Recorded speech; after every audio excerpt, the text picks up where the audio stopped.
Hey, everybody, welcome to the Approved Perspective podcast powered by Approved Social. All right. Well, hey, Bethany, thank you so much for joining us today at the Approved Perspective. We're happy to have you. Yeah, thanks for having me I here. am super thrilled because we talked about SynSpark. We connected on LinkedIn sort of randomly through, I think, a mutual connection.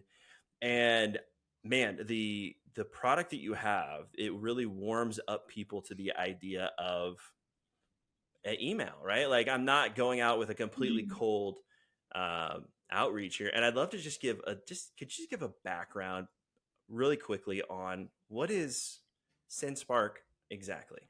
Yeah, for sure. So SensePark is a video platform to help sales teams, business owners, just people connect more personally with video email at scale. And the way we got started, I was running marketing, aka the only marketer at another startup with my now co-founder, and we were just Cool. trying to figure out like what's the best way to connect. We're sending out a lot of emails, doing a lot of different things, and we started experimenting with video using other like screen recorders on the market, and found like people responded super well to the videos, but just the whole process of creating a video was super repetitive. Like, you're recording a video for every single person. If you want to reach out to a lot of people, that takes a lot of Yeah. time. And once you're recording a lot of videos, it's not just that it's time consuming, it's like you start like almost feeling drunk after your fifth video because you're repeating the same thing. You're like, I Yeah, don't I've even been know what I'm there. saying. I don't know who I am. I don't know who you are. Like you actually lose quality, right? And so we're like, how do we make this a lot more efficient to help you personalize what needs to be Mm. personalized? Like video is effective for a reason because it's personal, but make it really scalable so you can use it for prospecting. You can use it for onboarding and marketing automation and all these times when you are, doing things at scale. So we built SendSpark as kind of the combination of like a Loom Vidyard, but also like Yeah. the HubSpot outreach, you know, email template things that can make it really scalable. Right. And I think that's where it takes it to the next level is like being able to, as a maybe a SaaS founder, CEO, or maybe a digital marketing agency CEO or founder, you could actually clone yourself to send to email to make it more personal as like the first touch, maybe even at a campaign. Mm-hmm. Even if that's as basic as it is, you could say, hey, my name's Preston Cone. I checked out your website. I'm looking at your content. Here's where I am. And I'd love to chat with you about X, Y, and Z thing or make that offer or whatever that is. But it shows that you're actually looking at, engaged with their content. Um, I've been working on sort of strategies like this. Obviously, there's a lot of data providers out there, Apollo and Seamless and all sorts of different companies out there, which is cool because you can get that information and maybe even utilize it with the SynSpark as like a cold sort of warm Mm-hmm. up campaign. Have you seen people do that, or have you like? Is there a strategy for that? Oh yeah. I mean, it's great, and the more you can, I'm gonna say, the more you can develop really good lists using tools like Apollo and Hunter, then the more like you can have a really good like really good content, a good video, and a good email. And so Mm-hmm. it's like the best of both worlds. Especially like, some of those tools will let you see what other software your prospects are using. Oh yeah. So, if you have an integration with them or they're using a competitor, you can have really nice tailored messaging and then show with video specifically how you can help, how you can integrate with a partner product, how you compare, some cool feature you have your competitor doesn't. So it's super useful. Because like, yeah, the better data, the better your Yeah, message is going to be. exactly. And I think that's the thing is like it's people can go out and do cold generation or they can run ads and run, lead gen, all that kind of stuff. And sure, you might have maybe you'll have a slightly warmer audience potentially, but at the same time, using a tool like yours, you're not going out and spending tens of thousands of dollars running ad campaigns at, $5 cost per lead or whatever that might be.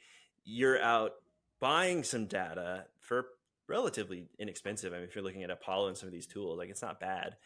And then Yeah. you're able to warm them up slowly with something like this. And then the other thing that you can do too, which if you're out there listening, is you can use something like a LinkedIn automation tool so that you're out there visiting profiles, you're out there connecting with people. So you're warming them up as like one step even prior to you guys, which is something that Mhm. I peek behind the curtain as anybody who's listening. Like that's one of the things that I do is like I'm able to sort of connect and reach out to people through LinkedIn and then email them with an email from SynSpark that has, their website in the background with me talking in the corner, and it'd be very personal as a first couple of outreaches. Now they're like familiar with me off LinkedIn, they're familiar with me through their email, and they connect with that. So I think that strategy that you're building, I think is just, it's a phenomenal place to be at, because it's just going to become a bigger problem as more data is available, right?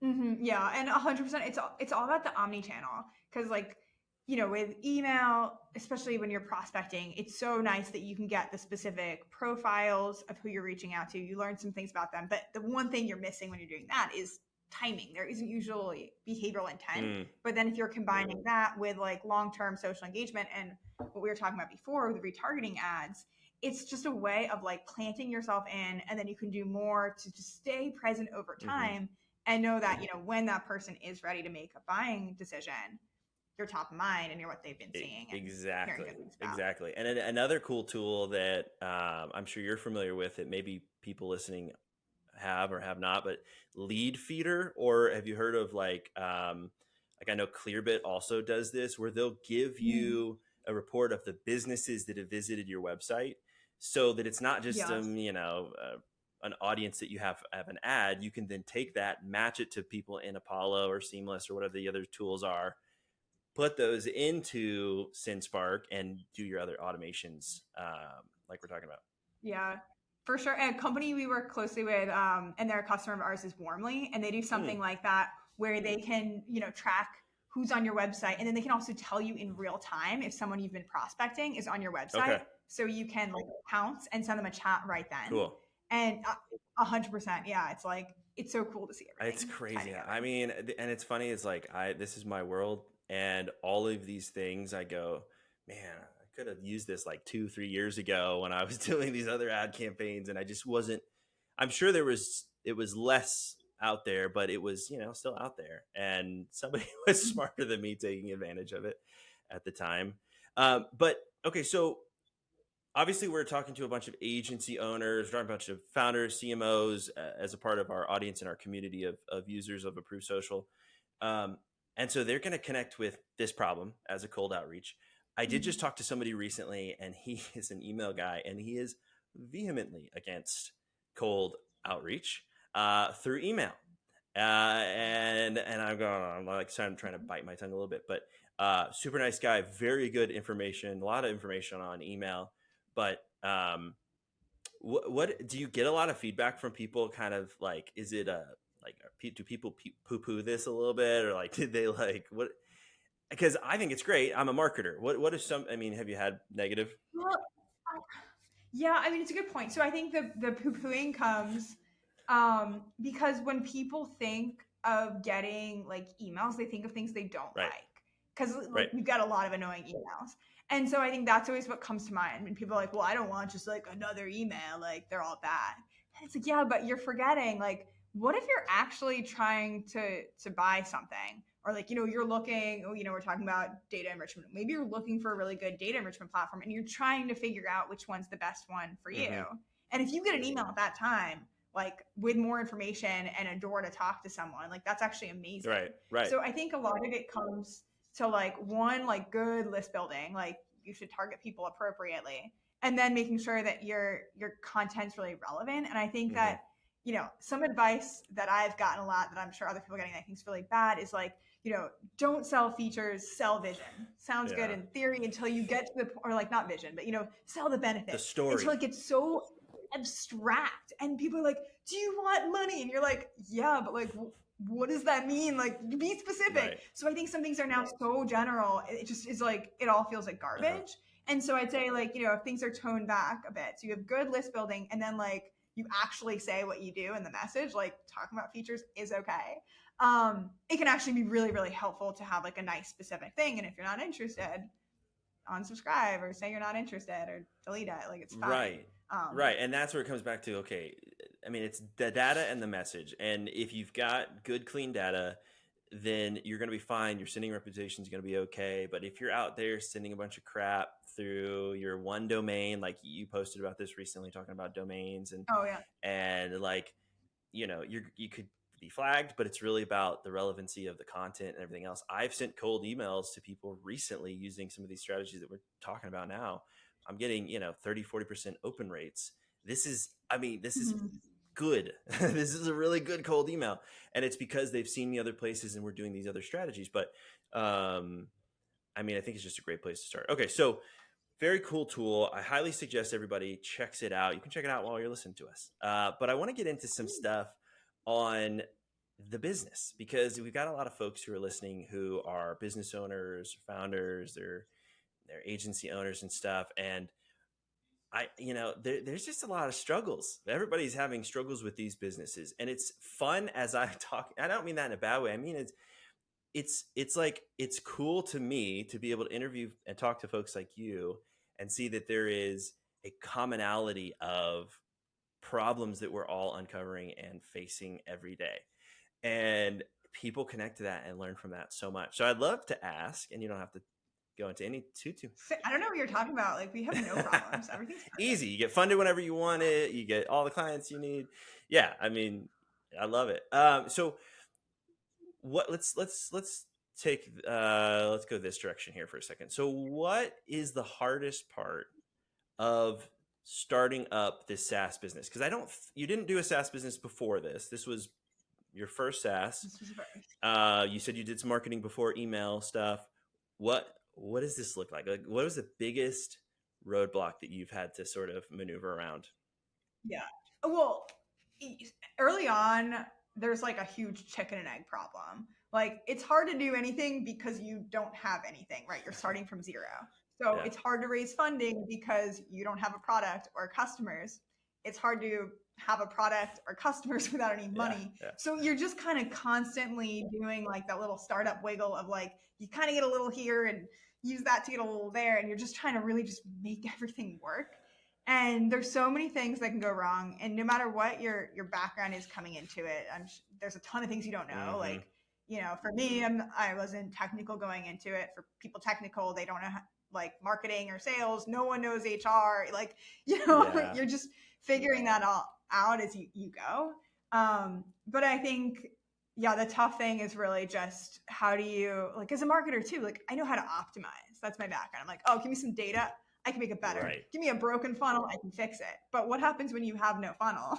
And you're like, well, I don't know what part of it's leaking because none of it exists. So super great time. But I think you just got to keep your expectations reasonable. And that's so true, because it's like we all can't look at our own marketing needs and do them very well for some reason. I mean, some people are really good at it.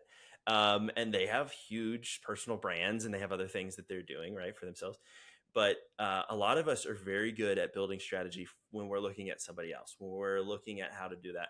And then I find that myself, even as I build out these strategies, sometimes I'll cut corners. That's one option I go.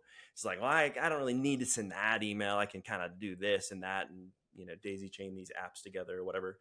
And then the other side is I strategize, and I never really get anything out the door, And so there's this balance between, I think, getting it out the door, getting it tested, and then obviously, like you said, not having the budget to do so, which is why a tool like yours, a tool like Apollo, these other data providers, is such a huge thing, because for, your tool is not very expensive. I can't remember what were the price points on this? To do like the AI personalized videos with dynamic backgrounds, that starts at $49 $49 a month. So super affordable compared to, right? I mean, that's not a big deal. And then you go, okay, maybe I'm going to buy 250 leads a month or something like that, whatever. Start small. And that's not going to cost you more than $40-50 a month going through some data provider somewhere, right? Like and we hope you see the ROI. Exactly. Because of how low cost that is, you're not going out and spending tons of money running ads, tons of money doing all these other things. You're focused on that cold acquisition, which I think is fantastic.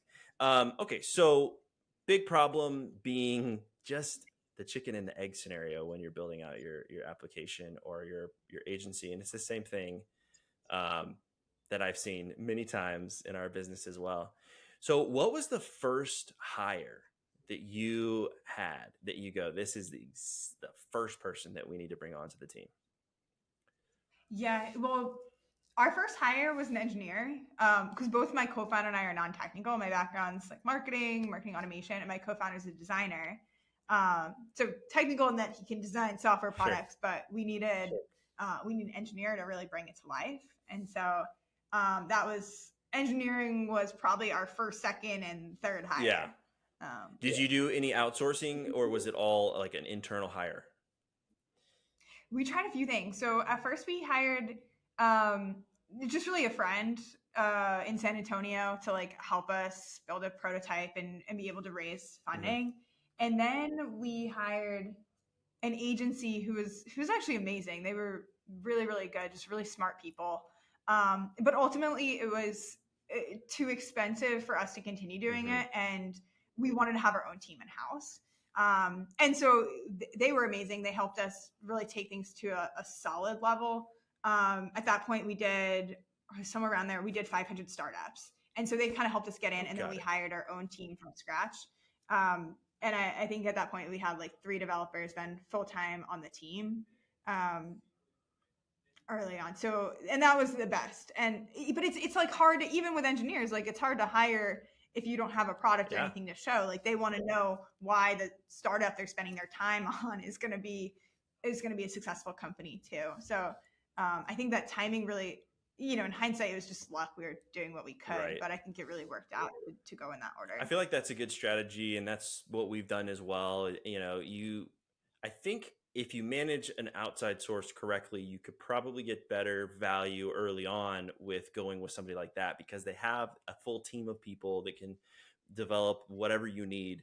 But once you have the needs for full-time employees, like a full-time developer that's doing front end and a full-time developer that's doing, back end stuff, at that point you're going to need to hire somebody. It's probably going to maybe cost you a little bit more per month, but you're getting more momentum, and that person is becoming so skilled in that little specific area that you're going to get more out of them than you would out of an Yeah. agency or something. And one thing that was cool about the agency as well, and the agency, so it was um, like 3 co-founders that all came from Google. And so we'd work more with them. And then they had like amazing engineers all over the world. And the nice thing about working with them is they taught us like how to project manage and how to, write PRDs and like really think about product. And so that was really helpful for both me and my co-founder to learn. And then when we brought our engineering team in house, we were using kind of the same processes that we learned from people who like knew what they were doing. Yeah. So I'd say, hey, if you're not technical, that can be a really good way to learn how to run an engineering team. Of course, if you have a technical background or you've worked in product before, you could maybe skip that step. But for us, I think that it just has helped a lot in learning how to do some things the And right you're way. talking about sprints and Jira and all these things that all of us know and are aware of because we've worked with those teams before, but like we've never actually wanted or gotten into it too much. Especially if you're a marketer, I think you're kind of like, oh, let's shy away from this stuff. Yeah. But yeah, definitely a learning curve, I'm sure, when you get into it. All right, very good. So first hires, developers, when you're looking at kind of what does it look like to manage a team of developers? I mean, this is completely new to you. Did you end up hiring someone who is the director, or like how did that process sort of shape? What does your team currently look like? Yeah. Well, okay. So I'll tell you what we did early. So early on, we hired probably 2 to 3 like full time engineers, and then we brought in our CTO, who's Hmm. experienced. He knows what he's doing. But we brought him on part time, so he was like managing the team and managing the Jira, the Right. processes, the technical stuff. But part time because we weren't ready to have like a full time CTO, and he was part time for probably like a year, like a decent amount of time. Um, and then now, of course, he's full time. We just recently hired for QA. That was the thing I was holding off on the longest, probably because as you're trying Yeah. to justify spend, you're like, but do we need spend on like testing? Can't people test their own work? But once you kind of get like, all right, this is going to make everyone move a Right. lot faster, and just make sometimes too. You're like, if this is what people want, it's going to make them happier. I want to have a happy team. Yes. Yes. So now our dev team is, nearly all developers. My co-founder manages product. And then we have our CTO and one QA Very cool. person, and some other people help with QA as well. So we hired a QA earlier on in the process than most. It was because our sort of acting CTO, like at the time, it was basically part-time, but acting CTO was able to go, look, if we have this guy on board, it is going to save us all a massive, massive headache, because there's just things that he gets that none of us would have ever gotten. Like, why is the email field work when you put a phone number, or something that you go, this makes no sense at all to be testing, but because he's out there testing it as the first line of defense, I don't have to worry about messing with the developers on all that kind of stuff, because it's like those things are the constantly missed things that are just taking up your service team's time and energy in cases and stuff that are getting submitted. Yeah, but then there's also the trade-off of like, okay, do we need to add every True. validation before we release the feature? Right. So that's why I took back on it a bit. But also, you kind of get to the point where I'd say, like, early on, you just like want to add as many features as possible to be like in the conversation, and then I got to the point where it's like, okay, we have like bigger companies using us. It'd be really like we need this to be exactly. I've had that experience, and it's true. QAs are fantastic, but they will go into every detail that they possibly can. That is their job, people. So they're trying to find any issues that they can find with a form field or a button or a submission or whatever that might look like. So you do have to wrangle them a little bit. Otherwise, they can spend all your hours on development going through these little things. You got to go, okay, how likely is it that somebody's going to paste a paragraph of text into this email field? All right, let's not spend time fixing those things. Let's move on to more important features. Yeah, for sure. Okay, cool. So, all right. So you're talking about something that's really cool, which is AI. You're talking about this new feature that you're releasing that will enable you to basically say one name, upload a list of names, and then it will put that name into my own voice and sort of into the video so that it looks like I'm speaking that person specifically. Very cool feature. I know I'm thrilled about getting to use it. But what do you think? Is that going to be any kind of, are people going to react negatively to that at all, you think? Or is there going to be anybody who's going to start to say that that's cheating or something? I think there's a couple things. Like, one, we waited to have this feature until we were sure that it was like really good. I think that if you're going to be using like AI in a way that's supposed to seem natural, it's important that it is really natural. And so even like our feature is limited, right? Like, you can't generate a whole video from text. You're changing one word.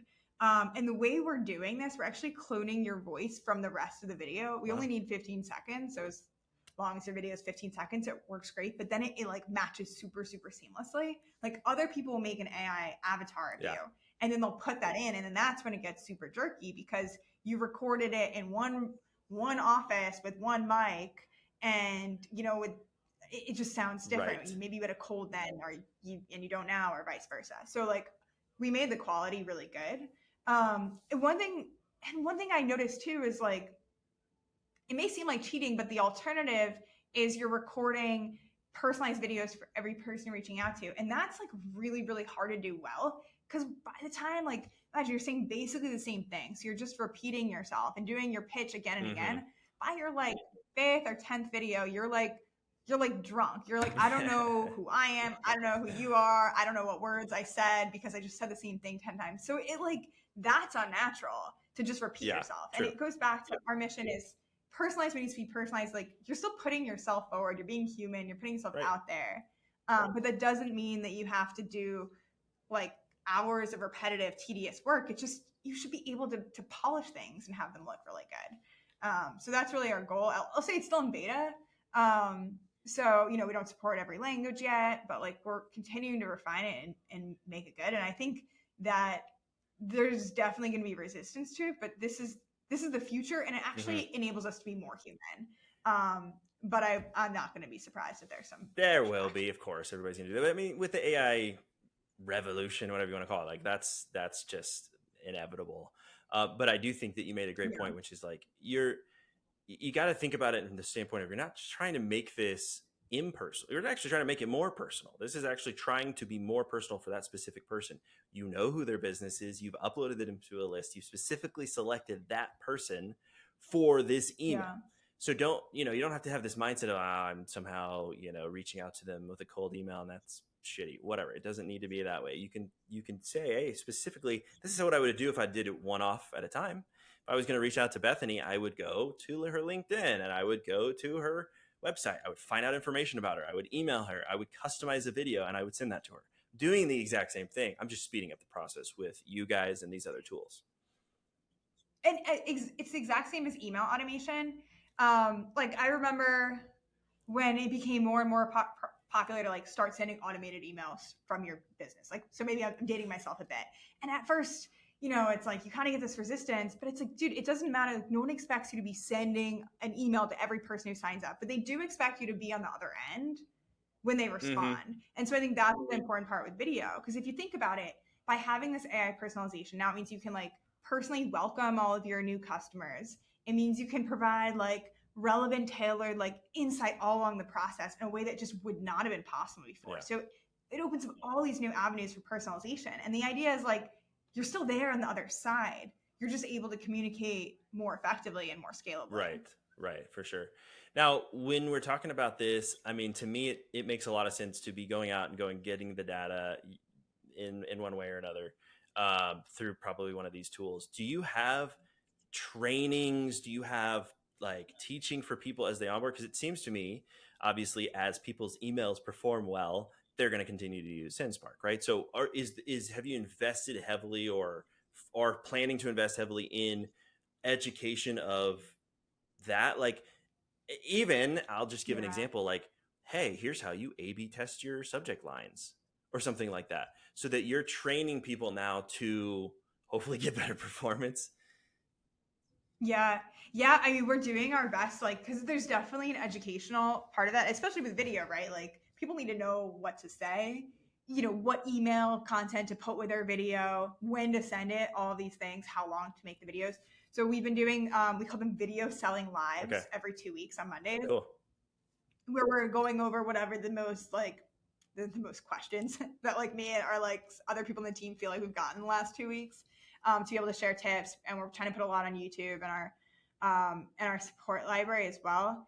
And what I'm also hoping to do is like add more education into the product as well. Like we created an AI video script builder. That's a start, but I think there's only so much. It's funny, like I love AI for some things, and then there's other ways I'm like, that's very much a starting place. Like it could, you could do more there. Like there's nothing like really just thinking about your business and what you're trying to sell that's helpful.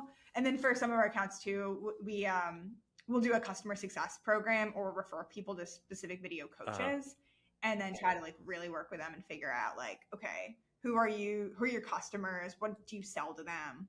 What does the rest of your process look like? And where can video have the biggest? Right. That's cool. So do you feature these folks on your website as like partners that you suggest people go to? Because I've considered doing something like that with Approved Social, where we go, okay, here are, the people that we think will be able to help strategize or create graphics ads for you that will perform better or whatever.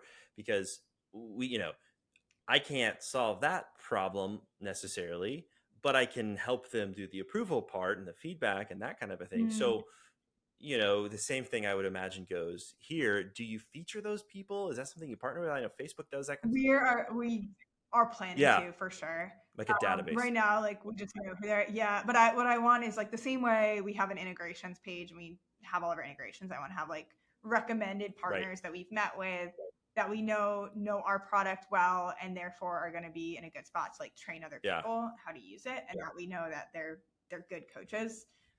Some sort of a vetting process or something, right? Yeah, that's cool. Okay. I like that. Yeah, no, I've seen some companies do that very well with building that repository. HubSpot, I know, has done that well. Obviously, Facebook and others do that really well. Yeah, well, I want you to tell me what your logo means. Oh, yeah, for sure. So Approved Social is the name of the company, right? So the check mark would be the approval.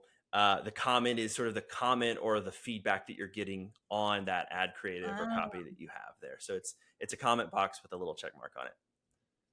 I love it. Thanks. Yeah. I appreciate that. Yeah, it's a super fun process, and meeting people like you, meeting people like Robin, and getting to know a little bit better. I just got off the phone with another guy who's CEO of an agency that's got 200 or 300 employees, and they're just it's a fantastic time to learn a little bit about what's going on and see some mutual struggles that we all have. One of the things I was talking to Robin about was how he currently has 800 employees. I was like, holy shit. And he goes, and I said, okay, so how did you do this? Because how do you scale and keep it personal like you and I have talked about before? Because Yeah.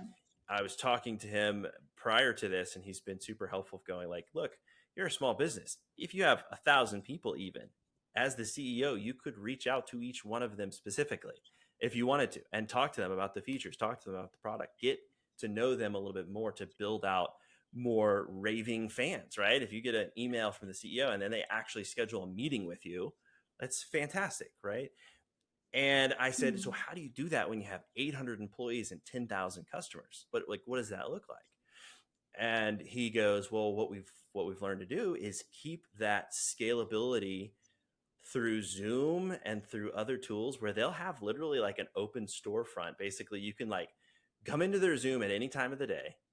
There's someone that's going to let you into like a private meeting room, and there will be a salesperson there essentially who's going to talk to you about how to set it up, how to work on it. So 24 hours a day, they have this open Oh, like office, essentially an office space that you can that's so digitally go cool. to. Yeah, isn't that cool?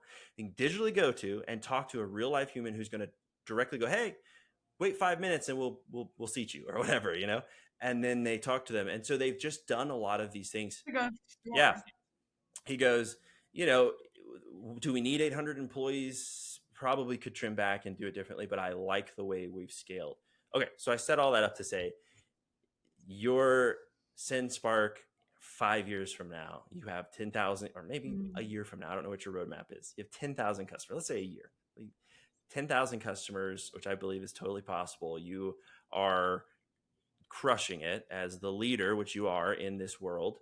Um, what does that look like from you from a personal, like, I'm involved in this? Because he's still doing some of those things. He still jumps into those calls. What does that look like for Bethany? I'm curious. Oh yeah. I mean, I never want to lose touch with like doing sales calls. Like it's funny, I'll talk to people for sales calls, onboardings, etc., and then they'll realize I'm this, they Yeah, yeah, yeah. check their email or That's something. what happened to Like, you're the us. CEO, Yeah. like in the middle of the call, and you're like, well, yeah, but like, what do you want me to do? Not talk to customers? Like, so I think it's really important to like not lose touch with that because like you learn so much of what are people really trying to do, what are they really trying to buy, like what do they expect the product's going to deliver for Mm, them. So I think I would like to set things up in a way where nothing is dependent on me. Like at this point I think there's a lot of things if I didn't do they would yeah. break, and I read Built to Last. I know that's not good. I want to set things up in a way where like not even just me, like no person, no system can break everything. And that's when I'm going to feel, that's when I'm going to sleep through the night, like, and not wake up with stress dreams. That'll be Yeah. amazing. But that being said, I think it's always going to be important. Maybe I'm not running the sales process the way I am now, but I can always at least sit on a sales call Mm-hmm. that someone else is running and make sure that I'm doing time for that, time for onboarding, that at least a couple hours a week I'll be on intercom doing support. Um, one of my visions for SensePark that actually didn't pan out that well is I really wanted everyone to be able to do support. Interesting. Um, I've heard of other companies that do it, and I just thought it sounded really cool that like everyone is really involved in the voice of the customer. But we tried that and just had issues implementing it. Like one thing was, if you only do it for like 3 hours, but then you go back, then like there wasn't really a great handoff process, and it ended up not working. But I want to try that again and try to implement it successfully in the future, so more people are like you're really talking to the customer, and that makes you be an expert in the products. You're trying to help them in real time. It seems like that would be a faster way to onboard a new employee too. I mean, if they're like, hey, spend the first week, doing support, and then every week you're going to spend 5 hours a week or whatever doing support work. I mean, that seems like you would just be Yeah. really connected to what's happening, boots on the ground, and probably uncover some big pain points and big wins that you might not even see if you weren't as active. 100%. It's going to help you no matter what your job is. Yeah. Like you're in marketing. Well, good. You know what questions people are asking. Like, because Yeah. it's important. Like if you're going to write a good blog post, like it should be based on the real questions people are asking, what they're trying to learn. If you're in development, of course, you feel more just connected to the customers. I think, that's important in anything. So we the last time we tried this was honestly like 2 years ago. So it's been a while, but I think, it's something we'll probably try again soon. And I'd love it to be part of the onboarding and just the Yeah, for sure. Yeah. Yeah. Now, are you or your founder the organized mind? Usually there's one person that's like super organized and super like clear on everything, and then there's the other guy who's kind of visionary and a lot of other things. I'm sort of that person. Honestly, I have to force myself and work very hard to be more detailed, more organized, so that I have a process where I'm not the linchpin. I'm not like the cog that's, if it's stuck, everything's breaking. But I'm not great at it naturally. That's not my skill naturally. Like which one are you with your founder? Curious. Well, it's funny because I'd say I'm the organized one, but I also, like, anyone who knows me would be like, what? What does that mean for your company, man? We've been to your house. We know what it's. And like how to be organized and have good systems. But my co-founder, he's creative. Anything that's super cool, super original, it came from him. Like our logo, our like design, like there's some, just like he's super, super brilliant when it comes, he's a designer when it comes to anything creative. So I'm like more, I always say he thinks in circles. Like you're like, how did you get from over here to over there? Like it's a brilliant thing you got to, but like where was the line? And he can't explain it, and I'd say I'm like a very linear thinker where it's like, okay, like, I'm more mathematical. So when it comes to being the organized one, that's definitely more me, but neither of us is super organized. But I think that's also okay for a startup, because I think if you're too detail oriented, that can be a problem. Like my husband's in medicine. He was in the Army. He just went back to medical school. He's in his last year right now, and he is super, super detail oriented. And that's what you want. Gotta be, thank God. Like, when it comes to startups, like you have to be okay. Like I always joke, at all times there's probably 20 balls I'm supposed to be holding, and the trick is knowing which 5 you're gonna let drop. Like you're not gonna keep them all in the air, but you have to be okay with that. And so if you're super type A, I think that it could be very stressful to just like watch the balls fall and know that that's fine, because what you're doing is actually more important. And you have to often say no to things and let things go. So it's funny. I was talking to somebody recently, and they're super happy with their job. They have a great position with some company, and make good money, as you can imagine, and it's hard for me to understand, because I go, well, I have all of these other things going on. Wouldn't you want to be like a business owner? Like, have you ever thought about that? Not trying to be mean or anything, but just like I see natural skills in these people. And so I go, hey, what about this direction or that direction? And it was interesting because the response was very much like, I don't want, like, I can't do that. Like, I don't want to do that. That would not be what I want. And I am constantly in a state of working on things that make me uncomfortable, having new opportunities, new conversations, new tools, new emails, things that I just don't really love doing. But it's kind of also something I do love doing. It's like I like the stress of the entrepreneurial life and that kind of a thing. And do you find that that's rings true to you, to you like kind of connect with, like it sort of drives you forward? 100%. Yeah. I mean, I think also with a startup, you're bad at everything you do, because as soon as you get good at it, you're moving on to a new challenge. And so I think you kind of have to love it. I've also noticed, maybe this is like you, a lot of people in startups do like kind of more extreme sports. And I think it's there's some like thrill in that. Like, Well, I got off the event, phone with but another guy just prior to this, and he was not for podcast, but just for a business meeting. And he was telling me that he goes spearfishing. And I go, oh, that's badass. Like, I think that's fantastic. It's crazy how long people can hold their breath. I've seen those videos on YouTube. Like, I don't understand it.